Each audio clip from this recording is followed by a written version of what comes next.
Hello' মাই dear family, আহি গ'লোঁ এটা নতুন ভিডিঅ' লৈ 32টা দাঁত আহিলে এতিয়া আপোনালোকৰ ওচৰত আহি গ'লোঁ। আৰু এয়া চাওক, আমাৰ ইয়াৰে হৈছে এইটো সাগৰ, আমাৰ ইয়াৰে এইটো হৈছে ব্ৰহ্মপুত্ৰ নদী। আৰু মই এবছৰ পিছত নতুনকৈ জন্ম লোৱাৰ দৰে এবছৰ পিছতহে আহিছোঁ ইয়াতে। আৰু নদীৰ ধাৰ চাওক ইয়াতে কেনেকুৱা লাগিছে ধাৰটো। এতিয়া ইয়াত পানী দেখা নোপোৱা মানুহক পানী দেখাব হৈছোঁ, নহয়নে?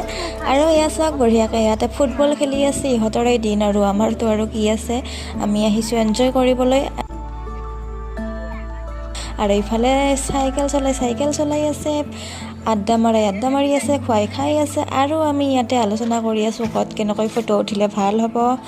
আৰু সেইটো চাওক, লাল বাতি পিন্ধি একেবাৰে চকুত পৰাকৈ যায়, গছৰ আগত গৈছে। হয়তো বান্দৰৰ প্ৰজাতি বুলি ক'ব গ'লে ইকে ক'ব লাগিব। কোনো ভয় নাই, কোনো একো নাই। হয়তো পানীত পৰিলে মাছ হৈও যাব পাৰে সি, চ' ভয় কৰা নাই। চ' গাছত উঠি ফটো উঠাত ব্যস্ত হৈ আছে এয়া মাংকি। আৰু আমি অলপমান বোলো আমিও ফটো উঠোঁ, কাৰণ আমাৰো ভিৰৰ যিহেতুকে আছে, পানীৰ ওচৰত যাবতো নোৱাৰোঁৱে, সাঁতুৰিবতো নাজানোৱে। চ' পাৰতে এনেকৈ আমি ফটো ছেশ্যন কৰি আছোঁ।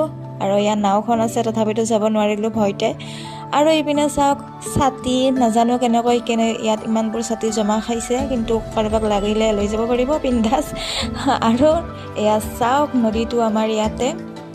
আৰু এইডাল গছটো চিনিছে, ডিম্পু বৰুৱা এবাৰ আহিছিলে ভিডিঅ' বনাবলৈ ইয়াতে। আৰু এয়া পানীৰ পেক চাওক, ইমান ডাঙৰ ডাঙৰ, ওচৰৰ পৰা সৰুৱে দেখি, ওপৰৰ পৰাও সৰু দেখি, কিন্তু যদি চাব মন আছে তলত যাই চাওক। কিন্তু এটা কথা, উঠি আহিব নোৱাৰিব আৰু। চ' ফাল্টু নকৰোঁ, এনেকুৱা হৈ থাকিলে ওচৰত নাযাব, কিবা কৈ পৰি গ'লে কাৰণ আহিব নোৱাৰিব।